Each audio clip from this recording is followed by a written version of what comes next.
എല്ലാ പ്രിയപ്പെട്ട പ്രേക്ഷകർക്കും സ്വാഗതം.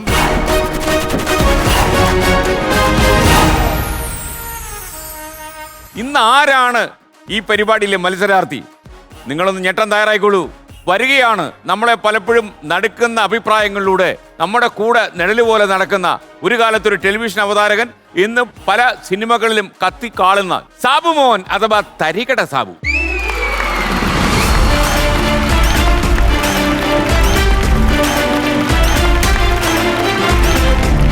ഒരു കണ്ണടയൊക്കെ വെച്ചിട്ടുണ്ടല്ലോ. അല്ല അത് ഇല്ല, ഇരിക്കട്ടെ, കാരണം ഒരു ഗ്ലാമർ ആയിട്ടുണ്ടത്. അപ്പൊ വെക്കാം, ഇരിക്കട്ടെ. എനിക്ക് ഭയങ്കര താല്പര്യമുള്ള ഒരു സംഭവമാണ് കണ്ണാടി. അതോ, രസമുണ്ട്. അല്ല, കള്ളനോട്ടം നോക്കാമല്ലോ. അറിയില്ലല്ലേ എങ്ങോട്ടാ നോക്കുന്നത് അറിയില്ല. കള്ളത്തരം കുറെ കാലമായിട്ട് പഠിച്ചിട്ട്. ഓക്കെ, നമുക്കൊരു കാര്യം ചെയ്യാം. ഇനിയിപ്പോ നേരിട്ട് പറ്റിയാലോ? ശരി, ഓക്കെ, റെഡി.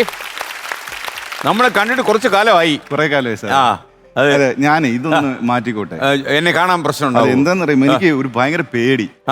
ഞാൻ ആദ്യമായിട്ടാണ് ഇതുപോലൊരു മത്സരത്തിന് വന്ന് നിൽക്കുന്നത്. ഞാനും ഇത്തിരി പേടിച്ചാ നിൽക്കുന്നത്. കാരണം ഈ പിന്നെ കോളേജിലൊക്കെ പഠിക്കുന്ന സമയത്ത് നമ്മൾക്ക് ഈ മൂട്ട് കോർട്ടൊക്കെ പോലെയുള്ള സാധനമുണ്ട്. അപ്പൊ അതിലൊരു പാനലിരിക്കും, ചോദ്യങ്ങൾ ചോദിക്കും. അപ്പൊ അതിന്റെ ഒരു വിറയലും വെപ്രാളും എനിക്കുണ്ട്. സാബു അഥവാ വിറച്ചാലും നാട്ടുകാർ വിശ്വസിക്കത്തില്ല. ഇമേജ് ആയിപ്പോയി. അതാണ് പ്രശ്നം. എനിക്ക് പേടിയുണ്ട്. വല്ലാത്തൊരു ഇമേജാ സാബുവിനുള്ളത്. അതൊരു വല്ലാത്ത ഇമേജ് അല്ലേ? അതെ. ഇപ്പം ഞാനിപ്പോ പരിചയപ്പെടുത്തിയപ്പോ തന്നെ ആൾക്കാരൊന്ന് എന്നൊന്ന് ആലോചിച്ച് കാണും. ഇപ്പൊ എനിക്ക് അറിയേണ്ടത് തരികട സാബു ആണോ അതോ സാബു തരികടയാണോ? തരികട സാബുവാണ്. സാബു തരികട അല്ല. സാബു വ്യക്തിപരമായിട്ട് സെയിന്റ് ആണ്. സാബു ഈ അടുത്ത കാലത്തായിട്ട് പേര് ചെറുതായിട്ടൊന്ന് പരിഷ്കരിക്കുന്ന കേട്ടു. തരികടയൊക്കെ മാറ്റി. ഞാൻ അങ്ങനല്ല, അത് ഞാൻ ഏതോ ഒരു ഇന്റർവ്യൂവിൽ എന്താ അറിയാതെ പറഞ്ഞു. ഞാൻ എന്നെ ഒരു പുണ്യാളനായിട്ടാണ് ഇപ്പം സെയിന്റ് ആയിട്ടാണ്. കാര്യം കുറച്ച് കാലങ്ങൾക്ക് മുമ്പ് വരെ ഞാൻ ചില കാര്യങ്ങൾക്കകത്തൊക്കെ ഭയങ്കര ഘോരഘോരമായ അഭിപ്രായം പറയായിരുന്നു. അത് എനിക്ക് കൂടെ നിൽക്കുന്ന, എന്റെ കൂടെ നിൽക്കുന്ന ആളുകൾക്ക് അത് വിഷമം ഉണ്ടാക്കുന്നു, ബുദ്ധിമുട്ടുണ്ടാക്കുന്നു എന്ന് പറഞ്ഞതുകൊണ്ട് ഞാനൊരു നല്ല മനുഷ്യനായി. ക്ലീനായി. അതായത് ഈ ക്ലീൻ അല്ല, ഈ സോഷ്യൽ മീഡിയ പോലെയുള്ള സംവിധാനങ്ങളിൽ നിന്ന് കുറച്ച് മാറിയിരിക്കാം, അകലം പാലിച്ച് അല്ല. നമുക്ക് അങ്ങനെ പൂർണ്ണമായിട്ടും ക്ലീൻ ആവാൻ പറ്റും? വലിയ പാടല്ലേ ഇത്? അത് എന്റെ ലൈഫിൽ പ്രത്യേകിച്ച് മാറ്റമൊന്നും വന്നിട്ടില്ല. സോഷ്യൽ മീഡിയയുടെ ഒരു കാര്യം, അതിന്റെ ഒരു എന്താ ഒരു ഭയങ്കര മലീമസമായി കിടക്കുന്ന ഒരു ബിഗ് ബോസ് വെച്ച് ലാലേട്ടൻ ചോദിച്ചെന്ന് പറഞ്ഞു, സാബു നിനക്കൊന്ന് നന്നായി കൂടെ? അല്ല, നന്നായി എന്ന് ചോദിച്ചില്ലേ? ചോദിച്ചു. അപ്പൊ പക്ഷെ വേറെ കാര്യമുണ്ട് സാർ. ആ ചോദിക്കുന്ന പറഞ്ഞാൽ ഞാനാണ് അവിടെ വഴക്കുണ്ടാക്കുന്നത് എന്നൊക്കെ പറഞ്ഞിട്ടായിരുന്നു. പക്ഷെ അങ്ങനെ ഞാൻ എന്റെ അടുത്ത് ചോദിച്ച ആ ഒരാഴ്ച ഞാൻ ഒന്നിലും ഇടപെടാതെ നടന്നു. വളരെ സ്വസ്ഥമായിട്ട് സെയിന്റ് ആയിട്ട് നിന്നു. ഞാൻ ഒന്നിലും പോയി ഇടപെട്ടു. പക്ഷെ ആ ആഴ്ചയായിരുന്നു ഏറ്റവും കൂടുതൽ ലഹള അവിടെ ഉണ്ടായത്. സാബു ഞാൻ മാറിയിരുന്നപ്പോഴേ അതിൽ നിന്ന് തെളിഞ്ഞത് ഞാൻ അല്ലായിരുന്നു അവിടുത്തെ പ്രശ്നക്കാരൻ എന്നുള്ളതാണ്. പക്ഷെ എന്റെ ഒരു പ്രത്യേകത എന്താന്ന് വെച്ചാൽ സാറേ, പറന്നു പോണ പണിയില്ലേ, അത് ഞാൻ ഹെലികോപ്റ്റർ വിളിച്ച് ചെന്ന് പണി വാങ്ങിക്കൊണ്ട് വരും. അപ്പൊ അതുകൊണ്ട് എന്ത് സംഭവം ഉണ്ടായാലും എന്റെ തലയിൽ വരും. അതുകൊണ്ട് അത് ശീലമാണ്, കൊച്ചിലെ തൊട്ടേ അങ്ങനെയാണ്. അല്ല, ആ യഥാർത്ഥത്തിൽ സാബു മാറിയുന്ന ഒരാഴ്ച അവിടെ ഇത്രയും വഴക്കുണ്ടായെങ്കിലേ സാബു കൂടി അതിനകത്ത് കയറുന്നത് കലാപ ഭൂമിയായി മാറിയ ചിലപ്പോ അവിടെ കത്തിച്ചല്ലേ എല്ലാവരും കൂടെ. അതിന് സാധ്യതയുണ്ട്. ഈ ബിഗ് ബോസിൽ നിന്ന് ഇറങ്ങിയതിന് ശേഷം നമ്മുടെ പ്രിയപ്പെട്ട ലാലേട്ടൻ ഇതിനെക്കുറിച്ച് എന്തെങ്കിലും എവിടെയെങ്കിലും വെച്ച് കണ്ടപ്പോൾ പരാമർശിച്ചോ? കാര്യം ഇപ്പം സിനിമയിലൊക്കെ വളരെ സജീവല്ലേ?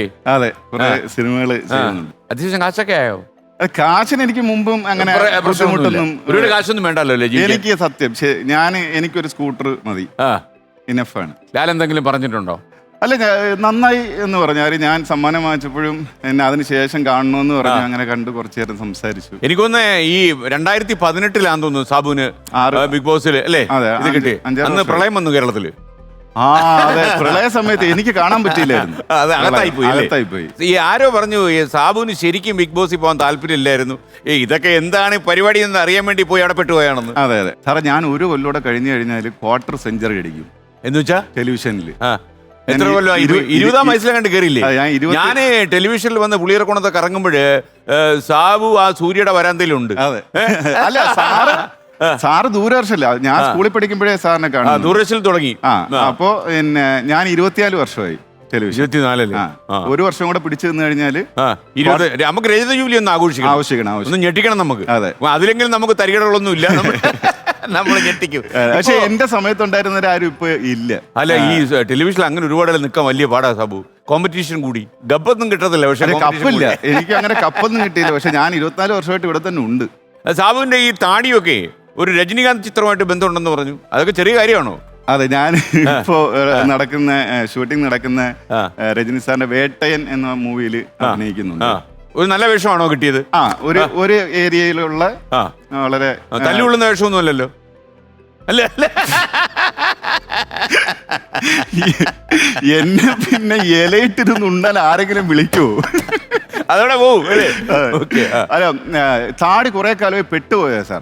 കാരണം ആ സിനിമയിൽ അഭിനയിച്ചുകൊണ്ടിരുന്നപ്പോ ജി.വി. പ്രകാശിന്റെ വേറൊരു തമിഴ് സിനിമ കിട്ടി. ഇപ്പൊ തമിഴിലാണോ? ഫുൾ തമിഴാണ്. സൗഖ്യമാ. ഞാൻ 3 തമിഴ് സിനിമകളിൽ അഭിനയിച്ചു. അപ്പൊ ഇതിന്റെ ഒരു കണ്ടിന്യൂറ്റി ഇങ്ങനെ കീപ്പ് ചെയ്യാൻ വേണ്ടിയിട്ട്. കാരണം ഈ തമിഴ് സിനിമയുടെ പ്രശ്നം, മലയാള സിനിമ പെട്ടെന്ന് തീരും. നമുക്ക് ഒരു കുറച്ച് സമയം എടുക്കും. തമിഴ് കുറച്ച് സമയം കാലങ്ങളാണ് എടുക്കുന്നത്. അപ്പൊ നമുക്ക് ഈ കണ്ടിന്യൂറ്റി മെയിൻറ്റെയിൻ ചെയ്യണം. തമിഴ് പോയപ്പോഴേ രജനി സാറിനെ നേരിട്ട് കാണാൻ പറ്റിയോ? സാർ ഞാനുമായിട്ട് കോമ്പിനേഷൻ ഉണ്ടോ? സാർ എന്ത് പറഞ്ഞു സാബുവിനെ പരിചയപ്പെട്ടപ്പോ? ഇഷ്ടപ്പെട്ടു. ഞാൻ സത്യം പറഞ്ഞ രജനി സാറിനെ കണ്ടിട്ട് എന്റെ കൈയും കാലും മറിച്ചു പോയിരുന്നു. മറിച്ചോ? കാരണം പുള്ളിയുടെ ഒരു ഓറയും സാധനവും. പുള്ളി എന്നെ കണ്ടപ്പോ കസേരന്ന് ചാടി എണീറ്റ് ഞെട്ടിപ്പോയി കാണുമല്ലോ. ഞാൻ പറഞ്ഞു എന്റെ കൈകാലെല്ലാം നടുങ്ങുത് സാർ. പക്ഷെ അദ്ദേഹത്തോട് അടിച്ചു നിൽക്കാനുള്ള തമിഴ് കയ്യിലുണ്ടോ? ഞാൻ തമിഴ് അത്യാവശ്യം സംസാരിക്കും. എനിക്കറിയാവുന്ന ഒരു സാബു ഉണ്ട്. അതായത് തരികിട സൂര്യയിൽ അവതരിപ്പിക്കുന്ന സാബു, ചില പ്രാങ്കുകളൊക്കെ ക്രിയേറ്റ് ചെയ്യുന്ന സാബു, ചില കുഴപ്പങ്ങളൊക്കെ ഒപ്പിക്കുന്ന സാബു. പക്ഷെ സാബു അതിൽ നിന്ന് മാറി മാന്യനൊക്കെ ആകാൻ തീരുമാനിച്ചോ? നമ്മളൊന്നും സഹിക്കത്തില്ല കേട്ടോ സാറേ. അങ്ങനെ ഞാൻ മാറിയിട്ടില്ല. എനിക്ക് പേടിയാ സാബു ഇവരെ മാറിക്കളയോന്ന്. സാറേ, എനിക്ക് ഇപ്പോ ഏകദേശം പ്രായം 23 വയസ്സായി. എത്ര? 23. എപ്പോ? സാറേ, സംഭവം തലച്ചോറിന്റെ വളർച്ച 23-ൽ നിന്നുപോയി. പിന്നെ അത് അങ്ങോട്ട് നീങ്ങുന്നില്ല, ഡെവലപ്പ് ആകുന്നില്ല. അതായത് മെച്ചൂരിറ്റി. അപ്പൊ അവിടെ വെച്ചങ്ങ് നിൽക്കുവാണ് കാര്യങ്ങളെല്ലാം. അവിടെ ആ 23 വയസ്സിൽ ഞാൻ എന്തായിരുന്നോ അതിൽ നിൽക്കുകയാണ്. അപ്പോ അത് കൊള്ളാം. എന്തായാലും ആദ്യം അങ്ങനെ ആളെ കാണുന്നത് തലച്ചോറടുത്ത് പോയി നിലച്ചങ്ങ് നിൽക്കുന്നത്. അല്ല, എനിക്ക് മെച്ചൂരിറ്റി ഇല്ലെന്നാണ് ആൾക്കാർ പൊതുവെ പറയും. പക്ഷേ മെച്ചൂരിറ്റിക്ക് സാബുവിന് ഒരു ഇന്റർപ്രിട്ടേഷൻ ഉണ്ടല്ലോ അല്ലേ? എന്താണ് അങ്ങയുടെ അഭിപ്രായത്തിൽ ഈ പക്വത എന്ന് പറയുന്നത്? അതെനിക്ക് ഇതുവരെ മനസ്സിലായിട്ടില്ല. എന്റെ ഇപ്പൊ സ്കൂളിൽ പഠിക്കുന്ന മക്കളും ചോദിക്കുന്നുണ്ട്, ഡാഡി എന്ത് ഇങ്ങനെ. കുട്ടികൾക്ക് മനസ്സിലാകാവുന്ന പ്രായമായോ സാബു ആരാണെന്ന്? അവർക്കറിയാം. കാരണം എന്റെ കയ്യിലൊരു പവർ കാണുന്നുണ്ടല്ലോ വീട്ടില്. പക്ഷെ ഇപ്പൊ ഒരു വ്യത്യാസമേ ഉള്ളൂ. നാട്ടുകാർ കുറെ കാലമായി ചോദിക്കുന്നവരെ വീട്ടിൽ മക്കൾ ചോദിച്ചു തുടങ്ങിയെന്ന് മാത്രമല്ലേ? കുട്ടികൾക്ക് നാട്ടുകാരെ പോലെ വിവരമായി തുടങ്ങി. ഞാൻ അന്നും ഇന്നും അങ്ങനെ തന്നെയാണ്. അതിനകത്ത് പ്രത്യേകിച്ച് എന്റെ ലൈഫ് സ്റ്റൈലിൽ മാറ്റം ഒന്നും ഞാൻ വരുത്തിയിട്ടില്ല. സാബുവിന്റെ ഒരു തിരുവനന്തപുരം സർക്കിളും ഒക്കെ എനിക്കറിയാം. അപ്പൊ അവിടെ എല്ലാം വേറൊരു സംഘം ആൾക്കാരാണല്ലോ ഉള്ളത്. അവരുമായിട്ടുള്ള ബന്ധം അതേപോലെ കീപ്പ് ചെയ്യുന്നുണ്ടോ? അതെ, എല്ലാരും ഉണ്ട്. പഴയ സുഹൃത്തുക്കളെല്ലാം അതുപോലെ തന്നെയുണ്ട്. അന്ന് തരികിടയ്ക്ക് കൂടെ ഉണ്ടായിരുന്നവരെല്ലാം ഉണ്ടോ ഈ പരിപാടിക്ക്? ഒരാള് ഇപ്പൊ നാട്ടിലുണ്ട്, ഒരാള് ഒമാനില് ഒരു സ്കൂളിന്റെ പ്രിൻസിപ്പളാണ്. ഈ സാബു എന്ന് പറയുന്ന വിദ്യാർത്ഥി ചില തരികിട പരിപാടികൾ ഉള്ളത് കൊണ്ടാണല്ലോ നല്ല സൂപ്പറായിട്ട് ആ പ്രോഗ്രാം അവതരിപ്പിക്കാൻ പറ്റിയത്. സ്കൂളിലൊക്കെ പോകുമ്പോൾ അങ്ങനെ തന്നെയായിരുന്നു. ഞാൻ ഭയങ്കര ഒരു എന്താ പറയുന്നത്, ഈ പറഞ്ഞ പോലെ എന്ത് പ്രശ്നം ഉണ്ടായാലും എന്റെ തലയിൽ വരും. അത് എന്തുകൊണ്ടാണ് പോയാൽ മതിയല്ലേ? ചില ആൾക്കാരുടെ ഒരു ഭാഗ്യമാണ്. ആരെന്ത് പ്രശ്നം ഉണ്ടാക്കിയാലും അടിയുള്ള നമ്മുടെ അടുത്തോട്ട് വരും. കറങ്ങി തിരിഞ്ഞ അടി എനിക്ക് വരും. അതുകൊണ്ട് എനിക്ക് ചെറുപ്പത്തിൽ അങ്ങനെ ഒരു ഇമേജ് ഉണ്ട്. ഈ ഇമേജ് ഗുണം ചെയ്തു സാബുവിന്? ഗുണം ചെയ്ത് അറിയോ? ഇപ്പം പല ആൾക്കാരും ചിലപ്പോൾ സാബുവിനെ സിനിമയിൽ എടുക്കുന്നത് പോലും ചിലപ്പോൾ ഇതുമായിട്ട് ബന്ധപ്പെട്ടൊക്കെ ആയിരിക്കും. പറയാൻ പറ്റത്തില്ല. ഇങ്ങനെ ഒരുത്തിനെയും കൂടെ വേണം. ഈ തരികിട പോലത്തെ ഒരു കാൻഡിഡ് ക്യാമറ ഷോ അവർ കുറെ നാളുകൊണ്ട് പ്ലാൻ ചെയ്യുന്നുണ്ടായിരുന്നു. അപ്പൊ ആ സമയത്ത് ഇത് അവതരിപ്പിക്കാൻ പറ്റിയ ഒരാളെ നോക്കി നടക്കുന്ന സമയത്താണ് ഞാനൊരു മോണോ ആക്ട് യൂത്ത് ഫെസ്റ്റിവലില് പെർഫോം ചെയ്യുന്നത്. അപ്പൊ അത് കണ്ട് ഇഷ്ടപ്പെട്ടിട്ടാണ്. ഏത് കോളേജ് പഠിക്കുക? ഞാൻ യൂണിവേഴ്സിറ്റി കോളേജ്. അപ്പൊ അവരെന്നെ കുറിച്ച് അന്വേഷിച്ചപ്പോ ഞാൻ അത്യാവശ്യം സെക്രട്ടേറിയറ്റ് മുമ്പിലൊക്കെ ആക്റ്റീവായിട്ടുള്ള ഒരു ആളാണ്. സെക്രട്ടേറിയറ്റ് മുമ്പിലെ സമരഗേറ്റിലെ ആക്റ്റീവ് എന്ന് പറയുമ്പോൾ സാറിന് അറിയാം. മനസ്സിലായി, എനിക്ക് മനസ്സിലായി. അപ്പൊ അവര് നോക്കിയപ്പോ കൊച്ചു തരികട ഒപ്പിക്കാന്ന് അപ്പൊ അവര് നോക്കി വാങ്ങിച്ചു കുടിക്കുമല്ലോ. പിന്നെ ഈ ഞാൻ ഇത്തരത്തിലുള്ള പരിപാടികളും ചെയ്യുന്നുണ്ട്, അത്തരത്തിലുള്ള പരിപാടികൾ. അപ്പൊ നല്ല കോംബോ ആണ്. കാൻഡിഡ് ക്യാമറ ഷോയിൽ എപ്പോ വേണമെങ്കിലും അടി വരാം. സാറിന് അപ്പൊ ആ അടിയില് ഓടാതെ നിക്കണം. അപ്പൊ അങ്ങനെ നിൽക്കുന്നിടത്തുനിന്നാണ് നമുക്ക് ഫൺ ഉണ്ടാക്കി എടുക്കാൻ പറ്റുന്നത് ആ പർട്ടിക്കുലർ കൈൻഡ് ഓഫ് ഷോയില്. എത്ര എപ്പിസോഡ് പോയി? അത് ഞാൻ 3 വർഷം ചെയ്തു. 3 വർഷം ചെയ്തു. അപ്പൊ 1000-600 എപ്പിസോഡ് പോയി ഒരു കണക്കെടുത്താൽ. അല്ല, 600 എപ്പിസോഡ്. അത് വീക്കിലി ഷോ ആയിരുന്നു. വീക്കിലി ഷോ ആയിരുന്നു. അപ്പൊ എനിക്കൊരു 150-175 എപ്പിസോഡൊക്കെ പോയി കാണും. അടി എത്ര കിട്ടിയാണല്ലോ? ഒരു പ്രാവശ്യം പോലും അടി ബാക്കിയുള്ളവർക്ക് വന്ന അടി വകഞ്ഞു മാറ്റി അവിടെ കൂടെ ഗിരീഷ് എന്ന് പറഞ്ഞിട്ടൊരു ആർട്ടിസ്റ്റ് ഉണ്ടായിരുന്നു. സാറേ എന്താന്ന് അറിഞ്ഞൂടോ സാറേ, എതിലേ പോകുന്നവന് ഗിരീശനെ ഒന്ന് അടിക്കും. നമ്മളെ അവനടി കൊടുത്തിരിക്കും. ചിലപ്പോ എന്റെ നിൽക്കുന്ന എന്റെ ഒരു ആറ്റിറ്റ്യൂഡ് സാധനം ഒക്കെ കൊണ്ടായിരിക്കും. ഗിരീഷ് ഭയങ്കര പതുങ്ങും.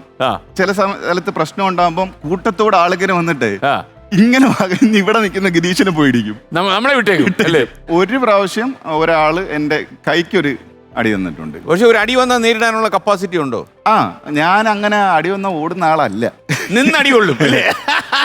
നമ്മൾ ഇതിനെ ഓടാൻ നിൽക്കത്തില്ലല്ലേ, നിന്നടി കൊള്ളും. ഇന്നാണെങ്കിലോ ഇപ്പോഴും അത് നിന്നടി കൊള്ളും. ഞാൻ അങ്ങനെ പുറകോട്ട് പോകുന്ന പരിപാടിയില്ല. അവിടെ നിന്നടി, അവന്റെ ക്ഷീണം തീരുന്നവരെ അടിക്കട്ടെ എന്ന് പറഞ്ഞ നമ്മള്. ഇപ്പൊ സോഷ്യൽ മീഡിയയിലും അങ്ങനെ തന്നെ അലമ്പുണ്ടാക്കിയിട്ട് പിന്നെ എന്നെ വന്ന് തെറി വിളിക്കുമ്പോൾ ഞാൻ നിന്ന് വാങ്ങിക്കും. എന്നിട്ട് അവൻ വിശ്രമിക്കുമ്പോൾ ഞാൻ വീണ്ടും ചെന്ന് ചൊറിഞ്ഞിട്ട് അവനെ വീണ്ടും അടുപ്പിക്കും. അവന്റെ ക്ഷീണം തീരുന്നവരെ അവൻ അടിച്ചു. അവന്റെ ഒരു ആഗ്രഹത്തിന് ചെയ്യുന്നതല്ലേ, അപ്പൊ അവന് മതിയാവോളം. ഈ അടികൊള്ളുന്ന കാര്യത്തിൽ നമ്മളൊരു 1.5 കക്ഷിയെന്ന് അവൻ മനസ്സിലാക്കി ബോധ്യപ്പെടുത്തി കൊടുക്കൂല്ലേ. സുരാജ് ചെയ്ത് ഒരു ഇന്റർവ്യൂവിൽ എന്തോ പറഞ്ഞിരുന്നു, സുരാജിന്റെ കല്യാണത്തിന് പോയി, നിങ്ങൾ അടുത്ത സുഹൃത്തുക്കളാണ്, കല്യാണത്തിന് പോയിട്ട് പുള്ളിയെ വല്ലാണ്ട് പറ്റിച്ചു കളഞ്ഞു എന്ന് പറഞ്ഞു. പറ്റിച്ചല്ല സാർ, ഒരു കൂട്ടുകാരൻ കല്യാണത്തിന് വിളിക്കുമ്പോൾ ബാച്ചിലർ പാർട്ടിയൊക്കെ നടത്തണ്ടേ, പിന്നെ അവൻ അത് നടത്തിയില്ല. നടത്താതെ നീ ഓഡിറ്റോറിയത്തിൽ വന്നാൽ മതി എന്ന് പറഞ്ഞു.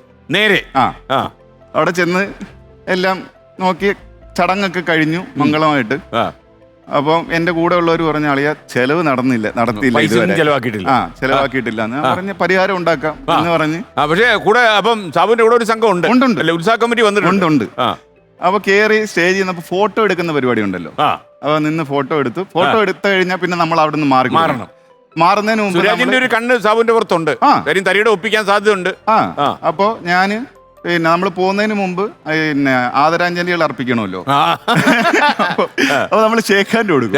ഞാൻ കൊടുത്ത ഷേക്ക് ഹാൻഡ് ഒരു പിടുത്തം പിടിച്ചു. ഇവിടെ മോതിരത്തില് കുറെ മോതിരം, അതിൽ ഒരെണ്ണത്തിൽ ഞാൻ പിടിച്ചു. ആളെ ഞാൻ ഇത് കൊണ്ടുപോകും. എന്താന്ന് ചോദിച്ചാൽ ചെലവിന് ആളുകൾ വെയിറ്റ് ചെയ്യാണ് എന്ന് പറയും. അപ്പൊ ആളുകൾ അറിയുന്നില്ല, നമ്മള് വെളിയിൽ നിന്ന് നോക്കുമ്പോ ഷേക്ക് ഹാൻഡ് കൊടുക്കുക, ഫേം ഷേക്ക് ഹാൻഡ്.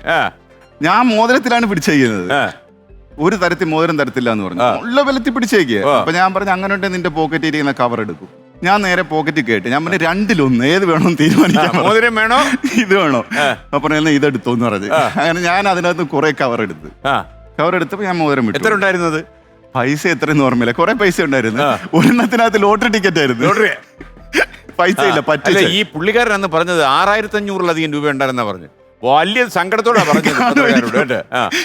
അതാ മൊത്തം അടിച്ചോണ്ട് പോയി എന്ന് പറഞ്ഞു. എന്നിട്ട് പിന്നെ പക്ഷെ ഞാനൊരു മര്യാദ കാണിച്ചു. ആ കവറിന് പുറത്തുള്ളത് ആരാണെന്നും അവരെത്ര രൂപയാണ് തന്നിട്ടുള്ളതെന്നും ഞാൻ കക്ഷികളെ അറിയിച്ചു. എന്ത് സോഷ്യൽ റെസ്പോൺസിബിലിറ്റി. എന്നിട്ട് ഇവർക്കെല്ലാം കൊണ്ടുപോയി ഞാൻ ആഹാരമൊക്കെ വാങ്ങിച്ചു കൊടുത്ത് സൽക്കരിച്ചു. ബില്ല് വന്നപ്പം ഈ കിട്ടിയ പൈസ എക്സ്ട്രാ കൂടുതൽ പൈസ. അവിടെ ഞാനൊരു മര്യാദ കാണിച്ചു. ഞാൻ സുരാജിനെ വിളിച്ച് പറഞ്ഞ ആളിയെ കുറച്ച് പൈസയും കൂടെ തരണം, തികയുന്നില്ല. അതുകൂടെ കൊടുത്തിട്ട് പോയല്ലേ? പുള്ളി അടച്ചോ? അത് ഇല്ല, ഞാൻ കൊടുക്കേണ്ടി വന്നു. അത് അത്രയും അബദ്ധം പുള്ളിക്ക് പറ്റത്തില്ലല്ലേ? അല്ല, ഇത് വർഷങ്ങളായിട്ട് സുരാജ് കൊണ്ടുവന്ന് വിൽക്കുന്നുണ്ട് തന്നെ. സുരാജിന് ഇതൊരു കണ്ടന്റ് ആണ്. പലയിടത്തും പറയുന്നുണ്ട്. കോമഡി തികയാതെ വരുമ്പോ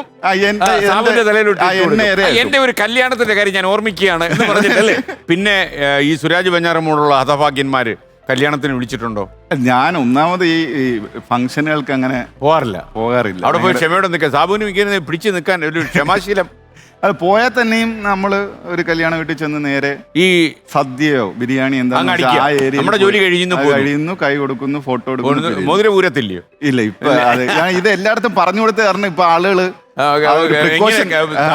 കൈയെടുത്ത് ബാക്കിലോട്ട് വയ്ക്കുമല്ലേ? ഓക്കെ. ഈ ക്ഷമയുടെ നെല്ലിപ്പല എങ്ങനെ, അതിന്റെ നീളം എവിടെ വരെ ഉണ്ട്? ഭയങ്കര കുറവുള്ള ആളാണ്. എപ്പോ ഒടിഞ്ഞു പോകും. വെരി സെൻസിറ്റീവ് നെല്ലിപ്പലക. അല്ലേ? അത് എനിക്കൊന്ന് ബിഗ് ബോസിൽ ഞാൻ കൺട്രോളിലാണ് ഇപ്പൊ. ഭയങ്കര കൺട്രോൾ. സാബു കൺട്രോൾ ചെയ്യുന്ന പറഞ്ഞാൽ അത് തന്നെ ഒരു വാർത്തയാണ്. ഞാൻ അത് വിട്ടിട്ട് പോകും. സാബു കൺട്രോളിലാണ്. ഞാൻ വിട്ടിട്ട് പോകും. വേണ്ടെന്ന് പേര്. അതുകൊണ്ട് പോലീസ് കേസുകളൊക്കെ ഒഴിവായിട്ടുണ്ടോ? ഇപ്പൊ അങ്ങനെ പ്രശ്നമൊന്നും ഉണ്ടാക്കില്ല. പോലീസുകാർക്ക് കാണും ഭയങ്കര വിഷമം, ബോറടിക്കുന്നുണ്ടാവും സാബുവിനെ കൊണ്ട്. ഒറ്റ കേസ് പോലും ഞാൻ ആ ടെലിവിഷന്റെ ഇത് തുടങ്ങിയതിനു ശേഷം പിന്നെ അങ്ങനെ പോലീസ് കേസ് പരിപാടി കുറവല്ലേ? കാരണം എന്നെ അന്ന് സൂര്യന്ന് വിളിച്ചു പറഞ്ഞു ഇനി പിന്നെ അവിടെ പോയി പ്രശ്നങ്ങളൊന്നും ഉണ്ടാക്കരുത്, ഇതോടെ നിർത്തിക്കോണം, ഇപ്പൊ ചാനലിന്റെ ഒരു മുഖവും കൂടിയാണ് സാബു എന്നൊക്കെ പറഞ്ഞു. കാരണം നമ്മൾ കുറച്ച് മര്യാദക്കാരനായി. പക്ഷെ നമ്മൾ വിചാരിച്ചാലും മര്യാദക്കാരനാകാൻ പറ്റും എന്ന് നമ്മൾ തെളിയിച്ചു കൊടുത്തു. തീർച്ചയായും തെളിയിച്ചു കൊടുത്തു അല്ലേ? എന്താ കുട്ടിയേട്ടാ പറഞ്ഞോളൂ. മിസ്റ്റർ സാബു മോൻ, നമസ്കാരം. താങ്കൾക്ക് സുഖം തന്നെയല്ലേ? സുഖമായിരിക്കുന്നു. താങ്കളെ കുറിച്ച് കുട്ടേട്ടൻ ആർട്ടിഫിഷ്യൽ ഇന്റലിജൻസ് ഉപയോഗിച്ച് പരിശോധിച്ചപ്പോൾ താങ്കൾ ഒറ്റയ്ക്ക് ഒരു ലാത്തി ചാർജ് ഉണ്ടാക്കിയിട്ടുണ്ട് എന്ന് കുട്ടേട്ടൻ മനസ്സിലാക്കി വെച്ചിട്ടുണ്ട്. അങ്ങനെയുണ്ടോ? ഒറ്റയ്ക്ക് ഒരു ലാത്തി ചാർജ്? അല്ല, അത്ര റിസർച്ചിന്റെ ആവശ്യമില്ലായിരുന്നു. അത്രയും വേണ്ടല്ലേ? അത് ലാത്തി ചാർജ് അല്ല, അതൊരു വലിയ ഒരു ലഹളയ്ക്ക് തുടക്കം ഇട്ട് കൊടുത്തിട്ടുണ്ട്. കോളേജ് പഠിക്കുന്നത് സെക്രട്ടറിന്റെ മുമ്പിൽ, എല്ലാ സെക്രട്ടറിന്റെ മുമ്പിൽ അവിടെ ആക്രമം. കാരണം അവിടെ അതിനു വേണ്ടിയുള്ള സ്ഥലമാണല്ലോ. അതിൽ ഒരു ഗേറ്റ് അതിന് ഡെഡിക്കേറ്റ് ചെയ്ത് സംഭവം. ഞങ്ങളുടെ കോളേജിൽ ഓണാഘോഷം നടക്കും എല്ലാ വർഷവും. എല്ലാ കോളേജുകളിലും നടക്കും, അതുപോലെ യൂണിവേഴ്സിറ്റി കോളേജിലും നടക്കും. അപ്പൊ അന്ന് സ്റ്റുഡൻസ് എല്ലാം കൂടെ സദ്യ വെക്കല്, വടംവലി, ആസ് യൂഷ്വൽ ഓണപരിപാടികൾ നടക്കും. അപ്പൊ ഇതിന്റെ അവസാനം ഒരു ഘോഷയാത്ര നടത്തും.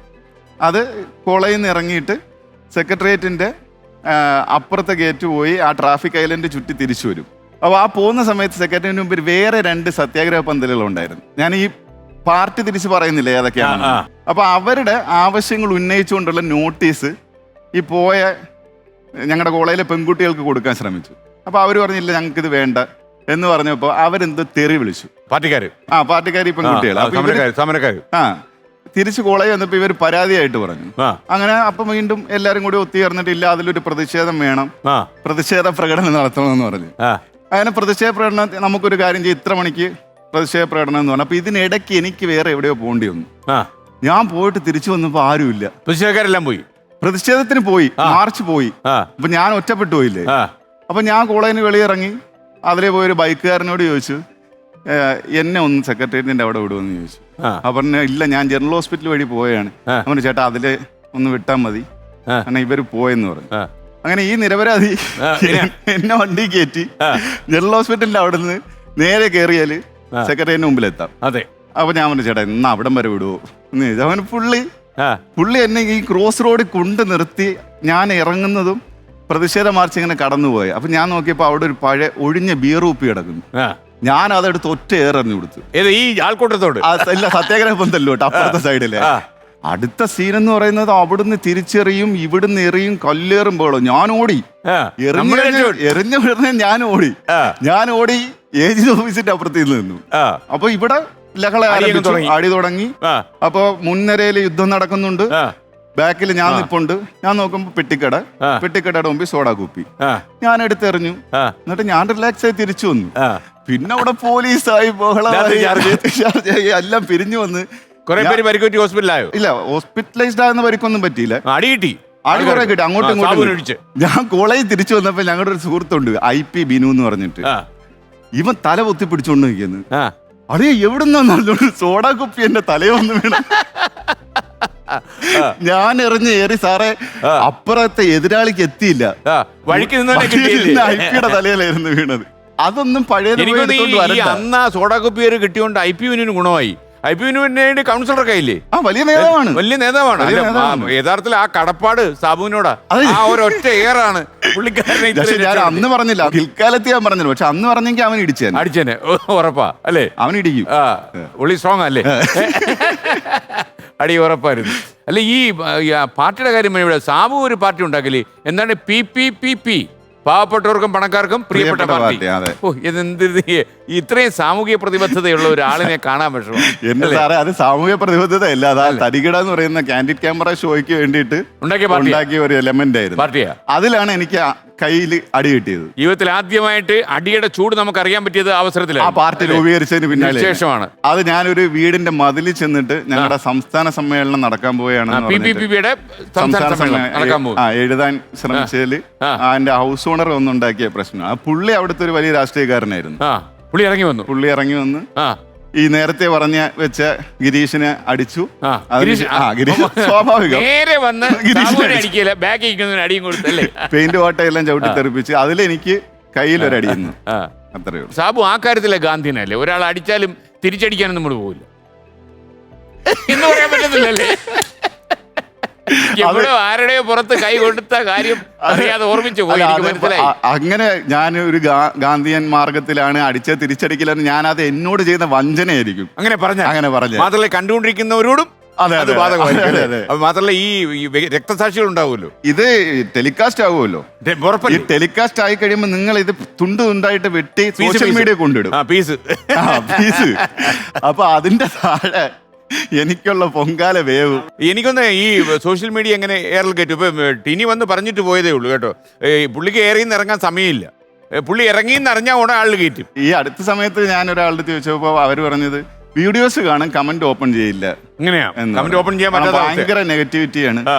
അപ്പൊ എന്താണെങ്കിലും നെഗറ്റീവ് ആയിരിക്കും. ആ. അപ്പൊ സ്വാഭാവികമായിട്ട് അതൊരു ട്രെൻഡാണ് ഇപ്പം ഈ ആളുകൾ. അതെ, അതെ, കാരണം എവിടെയെങ്കിലും ഇരുന്ന് തെറി പറയുക എന്ന് പറയുന്നത് ഒരു ട്രെൻഡ് ആയിക്കൊണ്ടിരിക്കുക.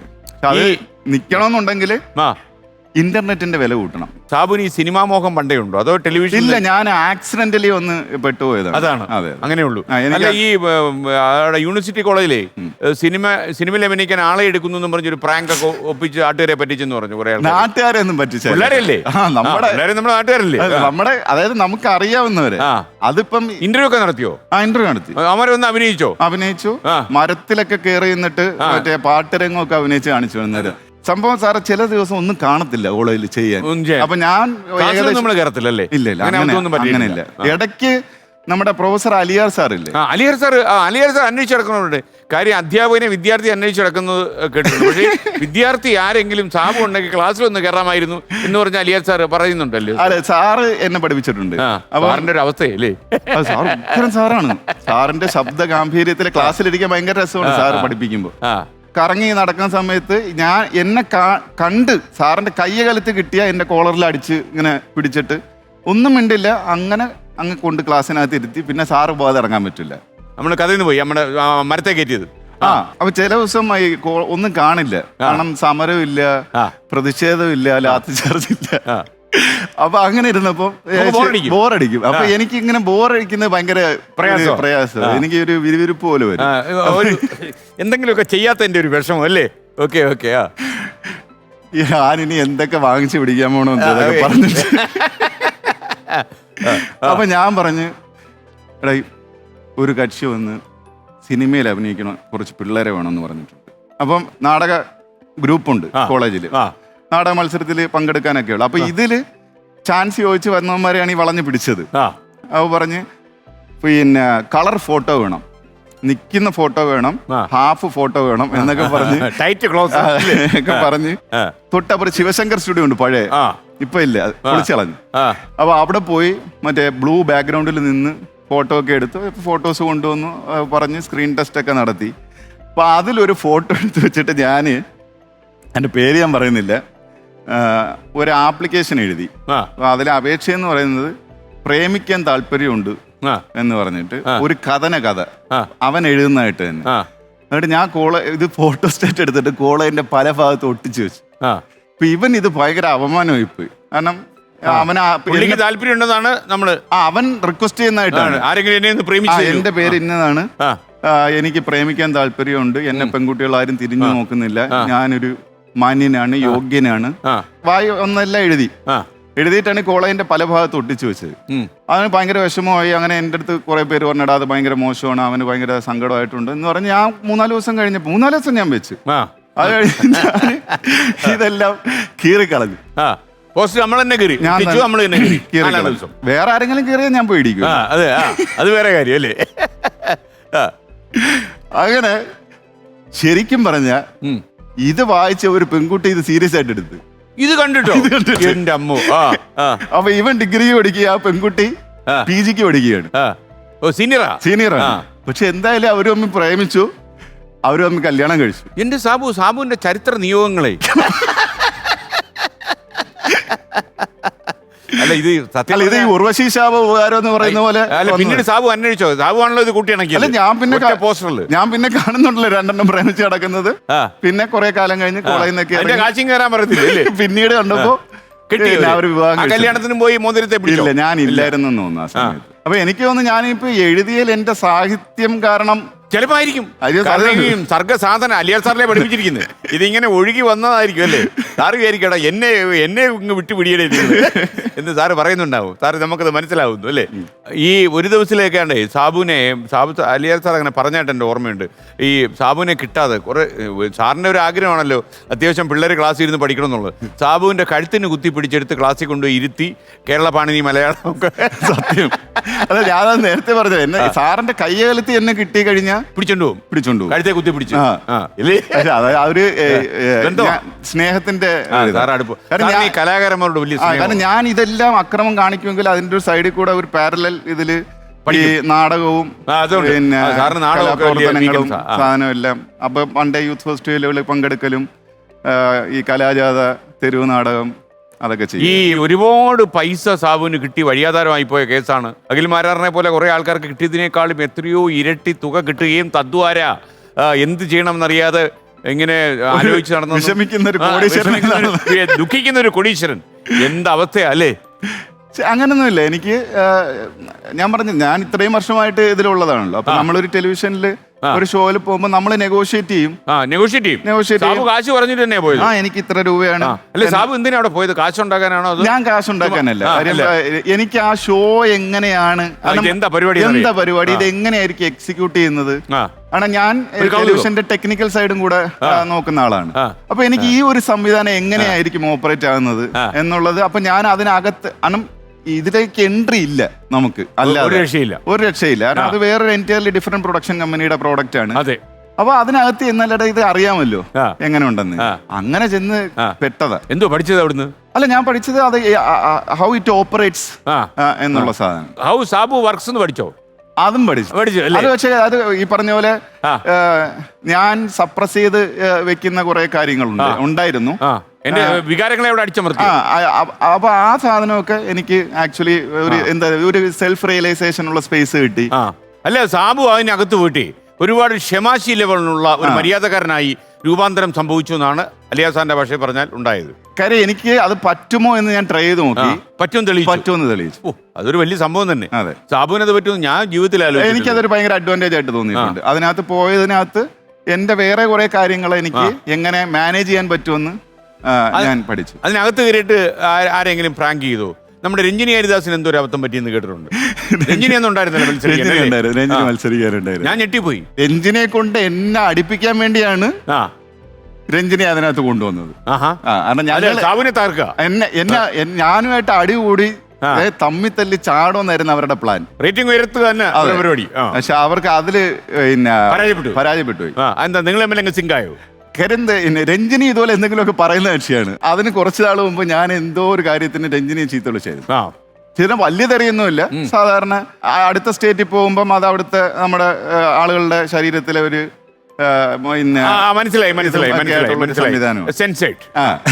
അപ്പോ പിന്നെ അതുകൊണ്ട് എന്നെ നേരിട്ട് കിട്ടുമ്പോ ഒരു വലിയ ലഹള ഉണ്ടാകും എന്നൊക്കെ വിചാരിച്ചാണ് രഞ്ജിനി നോക്കി വെച്ചിരിക്കുന്നു. പക്ഷെ ഞാൻ രഞ്ജിനിയോട് ചോദിച്ചപ്പോ രഞ്ജിനി പറയുന്നത് എനിക്ക് അങ്ങനെയൊന്നുമില്ല.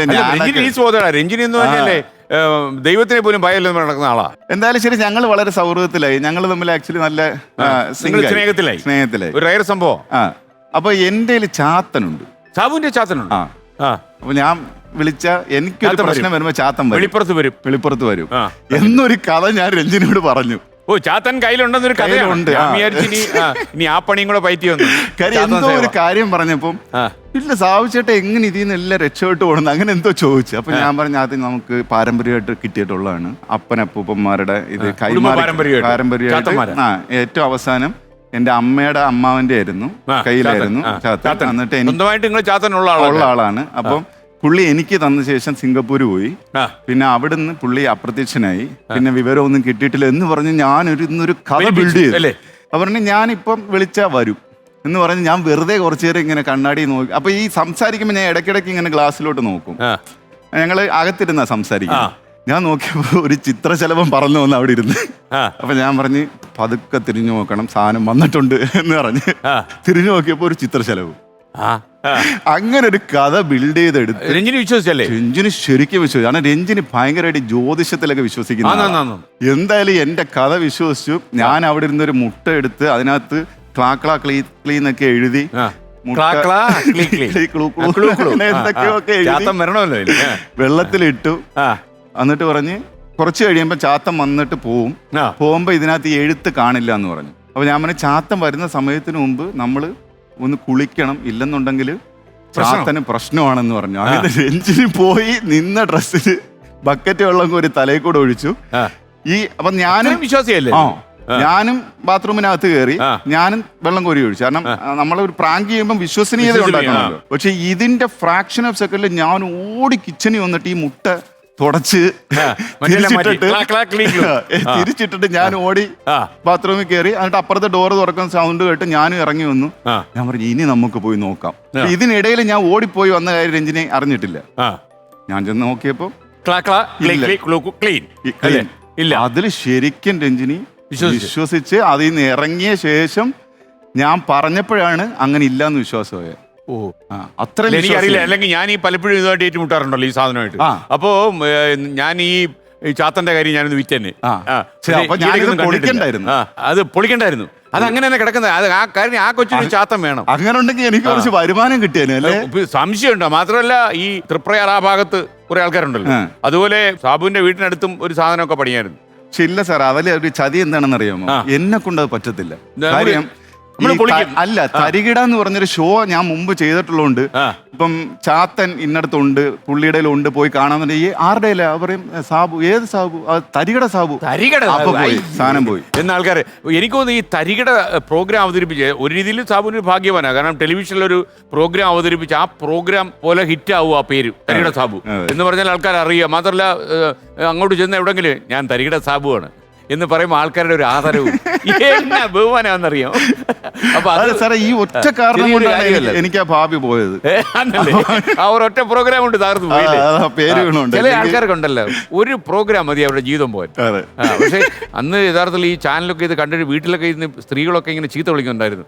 പാവം ഭർത്താക്കന്മാർക്ക് വരെ ചീത്ത കിട്ടിയിട്ടുണ്ട്. സാബു സ്ക്രീനിൽ കിടന്നു കാണും. നിങ്ങളെ പോലുള്ള പുരുഷന്മാര് കാര്യം അടുത്ത് ഒരു കൊല അടുത്ത് നിൽക്കുകയാണല്ലോ, യുവന്മാർക്കിട്ട് തെറി പറഞ്ഞിട്ടുണ്ട് സാബുവിന് വേണ്ടി. പക്ഷെ ഇപ്പൊ മാറിയില്ല. ഇപ്പൊ സാബു എന്ന് പറഞ്ഞാലേ അത് വേറെ ആരാണ് തരികിട എന്നുള്ള ആൾക്കാർ സംസാരിക്കും. എങ്ങനെ ഇത് സംഭവിച്ചു സാബു? മറ്റേ ചോദ്യമല്ല ലാലേട്ടൻ്റെ.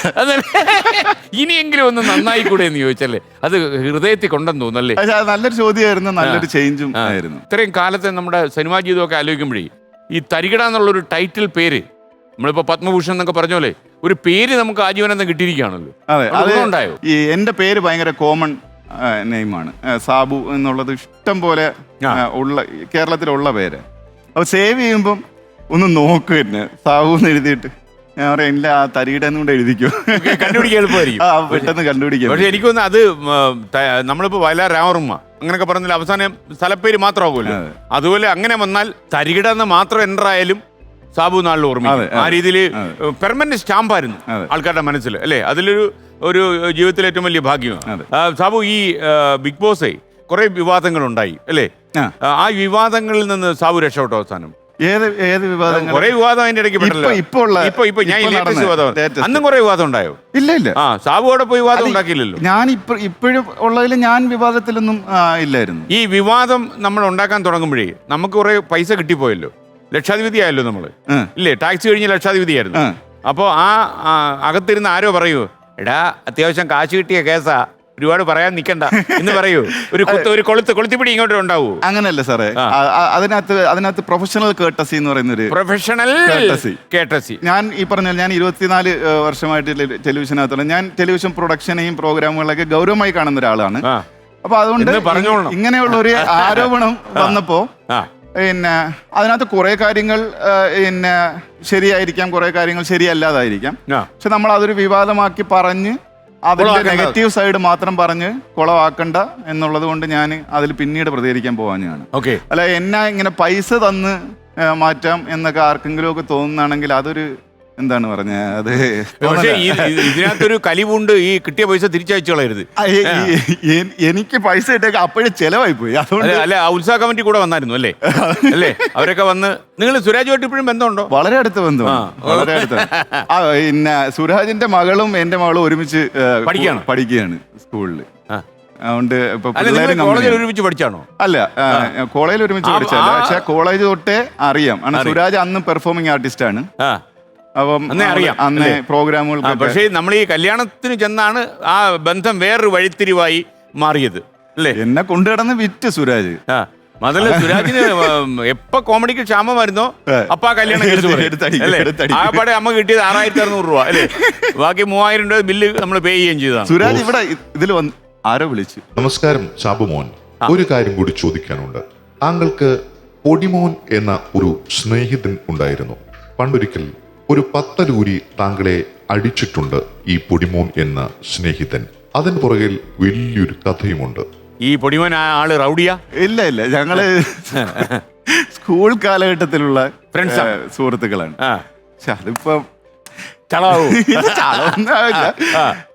സാറേ എനിക്ക് ഞാൻ ഭയങ്കര സ്റ്റൂഡിയസ് ആയിട്ടുള്ളൊരു ആളാണ്. എനിക്ക് കുറച്ചുകൂടെ വ്യക്തമാക്കിയാൽ, നയം വ്യക്തമാക്കിയാൽ. അതായത് എനിക്ക് പുതിയ അറിവുകൾ നേടുക എന്ന് പറയുന്നത് ഭയങ്കര ഇൻട്രസ്റ്റ് ഉള്ള ഒരു വിജ്ഞാന ത്വര നമ്മളിൽ കൂടുതൽ ഉണ്ട്.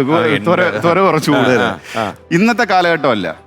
ഞാൻ എൻ്റെ സ്കൂൾ കാലഘട്ടം എന്ന് പറയുന്നത് ആ സമയത്ത് ടെക്നോളജി ഇല്ല. അപ്പൊ ഇന്നൊക്കെ എന്ന് പറഞ്ഞു കഴിഞ്ഞാൽ കുട്ടികളുടെ വരെ മൊബൈൽ ഫോണുണ്ട്, പിന്നെ ഇതൊക്കെ ഉണ്ട്. പിന്നെ ഇൻഡസ്ട്രിയിലെ സ്റ്റാൻഡേർഡ് മാറിയിട്ടുണ്ട്. അപ്പൊ എന്റെ സ്കൂൾ കാലഘട്ടത്തിൽ എന്ന് പറഞ്ഞു കഴിഞ്ഞാൽ പ്രിന്റ് ആൻഡ് പബ്ലിഷിങ്ങിന് മാത്രമേ ഉള്ളൂ. അപ്പൊ ആ പ്രായത്തിൽ നമുക്കെല്ലാം ഒരു കൗതുകം വരുമല്ലോ. അപ്പൊ അന്ന് ഈ കൗതുകം തീരണമെന്നുണ്ടെങ്കിൽ കായംകുളത്ത് ബസ് സ്റ്റാൻഡിനകത്ത് ബുക്ക് സ്റ്റോളുണ്ട്. അപ്പൊ ഈ ബുക്ക് സ്റ്റോളിൽ ചെന്നിട്ട് വിജ്ഞാന കൗതുകം എന്ന് പറഞ്ഞ് ബുക്കുണ്ട്. ആ ബുക്ക് നമ്മൾ വാങ്ങിക്കണം. അപ്പൊ ഞങ്ങൾ രണ്ടുപേരൂടെ ഷെയർ ഇട്ട് വിജ്ഞാന കൗതുകം ബുക്ക് വാങ്ങിച്ച്. അപ്പൊ ഈ വിജ്ഞാന കൗതുകം ബുക്കിനകത്ത് വേറൊരു ചെറിയ ബുക്ക് കാണും. അതിലാണ് ഈ കൗതുകം ഉള്ളത്. ചെറിയ പുസ്തകമാണോ? ചെറിയ പുസ്തകം, കൊച്ചു പുസ്തകം. അങ്ങനെ ഈ വിജ്ഞാന കൗതുകം വാങ്ങിച്ച് കായംകുളത്ത് ബസ് സ്റ്റാൻഡിലേക്ക് അല്ല, മിക്കവാറൊക്കെ ബസ് സ്റ്റാൻഡുകൾ കേന്ദ്രീകരിച്ചാണ് ഇത് വരുന്നത്. അല്ല, അത് ഈ വലിയ പുസ്തകത്തിന്റെ അകത്ത് ഈ ചെറിയ സാധനം ഇരിപ്പുണ്ടെന്ന് എങ്ങനെ അറിയാം? അല്ല, പബ്ലിസിറ്റി വല്ലതും ഉണ്ടോ?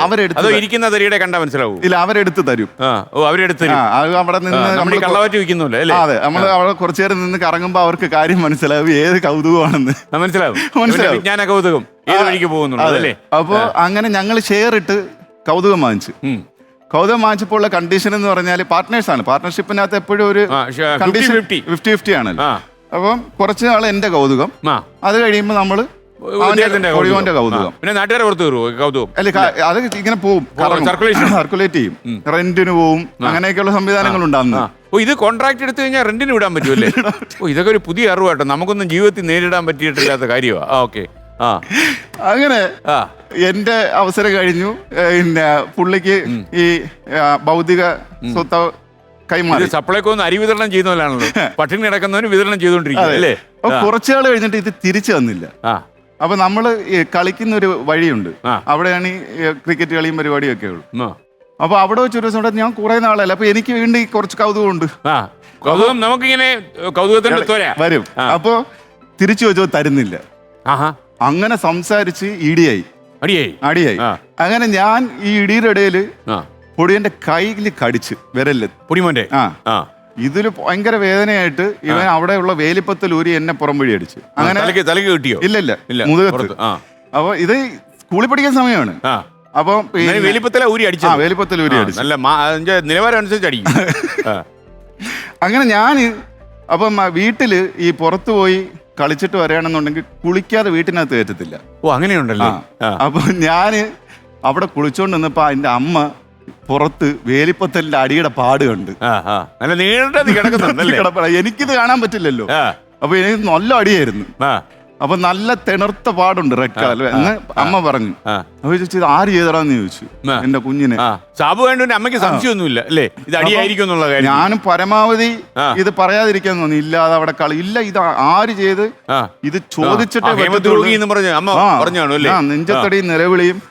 അങ്ങനെ അമ്മ നെഞ്ചത്തടി നിലവിളിയുടെ ഇടയിൽ കൂടെ കയറി കുട്ടിക്കൂറ പൗഡറും ഇട്ട് മുടിയും കോതി എന്നെ കൈ പിടിച്ച് വലിച്ചോണ്ട് ഇവന്റെ വീട്ടിൽ ചെന്നു. പൊടിമോന്റെ വീട്ടിൽ ചെന്നപ്പോ പൊടിമോന്റെ അമ്മ പോൺസ് പൗഡർ ഇട്ടോണ്ടിരിക്കുകയാണ് ഇങ്ങോട്ട് വരാൻ വേണ്ടി. അപ്പൊ പറഞ്ഞ് അവിടെ കൊണ്ട് നിർത്തിയിട്ട് എന്നെ തിരിച്ചു നിർത്തിയിട്ട് ഷർട്ട് നോക്കി കാണിച്ചിട്ട് നിന്റെ മോൻ ചെയ്തിരിക്കുന്ന കണ്ടോ എന്ന് ചോദിച്ചു. അപ്പൊ പൊടിയോന്റെ അമ്മ അകത്തോട് പൊടിമോനെ എന്ന് വിളിച്ച പൊടിമോൻ ഇങ്ങനെ വരുന്നു, തുണി വെച്ച് കെട്ടി ചോരയൊക്കെ ആയിട്ട് അപ്പൊ മനസ്സിലായി ഇത് അങ്ങോട്ടും ഇങ്ങോട്ടും അടിച്ചു. എന്താ കാര്യം എന്ന് ചോദിച്ചു.